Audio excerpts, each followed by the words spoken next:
इफ्तार में अगर मीठा खाने का मन करे तो शीर कौरमा बेस्ट रेसिपी है। अब आप लोग कहेंगे कि शीर कौरमा बनाना कौन सा मुश्किल काम है। मुश्किल काम तो नहीं है, पर बनाना कौन सा मुश्किल काम है। असल बात होती है मेजरमेंट की, कितनी चीनी, कितना दूध और कितनी सेवइयां इस्तेमाल करें। शीर कौरमे की कंसिस्टेंसी एकदम परफेक्ट बनेगी। शीर कौरमा बनाने के लिए रेसिपी को एंड तक देखें। रेसिपी अच्छी लगे तो लाइक और शेयर लाजमी कर दिया करें और चैनल को भी सब्सक्राइब कर दिया करें। बिस्मिल्लाहिर्रहमानिर्रहीम। अस्सलाम वालेकुम। कैसे हैं मेरे प्यारे प्यारे व्यूवर्स? उम्मीद करती हूँ सब खैरियत से होंगे, खुशहाल होंगे, जहाँ भी रहें खुश रहें, आबाद रहें।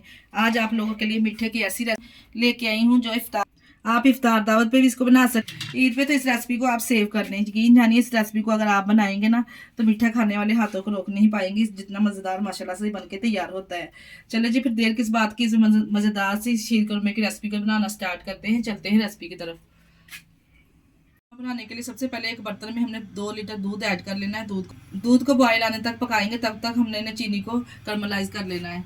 कर्मलाइज करने के लिए यहाँ पे हमने एक फ्राई पैन ले लेना है और यहाँ पे मैंने 250 ग्राम चीनी का इस्तेमाल कर रही हूँ। जितना आप शीर कौरमा बना रहे हैं इस हिसाब से आप चीनी का इस्तेमाल यहाँ पे कर सकते हैं। ज़्यादा लाइट खाना पसंद करते हैं तो चीनी की मिकदार थोड़ी सी कम कर ले। अगर थोड़ी तेज़ खाना पसंद करते हैं तो आप चीनी की मिकदार थोड़ी सी बढ़ा सकते हैं। अच्छे से मेल्ट नहीं हो जाए इतनी देर हमने इसको करना है। चीनी हमारी अच्छे से मेल्ट ना हो जाए तब तक हमने इसको कुक करना है।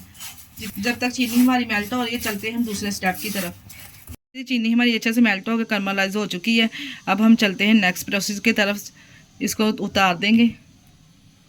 शीर कौरमा बनाने के लिए यहाँ पे हमने एक सवइयों का पैकेट लिया है। इस तरह से ब्रीक वाली सवइयाँ हमने लेनी है। यहाँ पे इसको हम थोड़ा सा रोस्ट करेंगे। इसको अच्छे से हमने क्रश कर लेना है। अब एक पैन में हमने 1 टेबल स्पून घी शामिल कर देना है और सवइयों को रोस्ट करेंगे।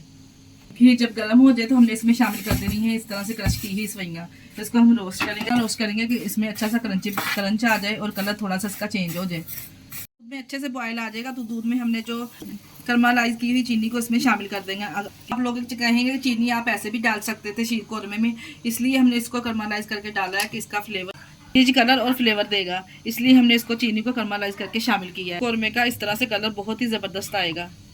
देखिए जी, हमने 6 से 7 मिनट में अच्छे से सेवइयों को इस तरह से रोस्ट करना है। हल्की आंच पे हमने इसको रोस्ट करना है। अगर तेज़ आंच पे हम इसको करेंगे ना तो ये जल जाएंगी, फिर खाने में टेस्टी नहीं लगेंगी।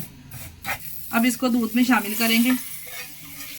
यहाँ पे देखिए जी, सेवइयों को डालने के बाद हमने 3 से 4 मिनट के लिए अच्छे से इसको पकाना है। जैसे ये थिक होना स्टार्ट हो जाए तो फिर हमने फ्लेम को बंद कर देना। आप यहाँ पे चाहे तो ड्राई फ्रूट पहले ऐड कर सकते हैं थोड़े से घी में रोस्ट करके। यहाँ पे मैंने पहले इस्तेमाल नहीं किया। अब फ्लेम को बंद करेंगे और उसको प्यारे से बोल में डेकोरेट करेंगे। यहाँ पे इसको डिश आउट करने के लिए हमने इस तरह से शीशे का बोल का इस्तेमाल कर रही हूँ मैं। और इसे डेकोरेट करने के लिए आप अपनी पसंदी का फेवरेट इसमें ड्राई फ्रूट डाल सकते हैं। यहाँ पे देखिए जी, प्यारे से बोल को हमने कर दिया इस तरह से डेकोरेट। बहुत ही ज़बरदस्त शीर कौरमा बनके तैयार हुआ है। अगर आप चाहें तो ड्राई फ्रूट थोड़े से रोस्ट करके भी इसमें शामिल कर सकते हैं। मैंने ड्राई फ्रूट का बाद में इसमें इस्तेमाल किया है। यहाँ पे मैं आपको चेक करवाती हूँ कितना ज़बरदस्त बना है, कितनी ज़बरदस्त इसकी लुक आई है। चेक करें कितना ज़बरदस्त इसका टेक्स्चर लग रहा है माशाल्लाह से। देखिए जी, ज़बरदस्त सा हमारा शीर कौरमा रेडी है। इसी स्टेज पे मैं आपको याद करवाती चलूँ, अगर आपको हमारी वीडियो ज़रा सी भी अच्छी लगी तो हमारी वीडियो को लाइक और चैनल को सब्सक्राइब लाजमी कर दिया करें। इसके साथ ही मुझे दीजिए इजाज़त। अपना बहुत सारा ख्याल रखिएगा और हमें दुआ में याद रखिएगा। ओके, अल्लाह हाफिज़।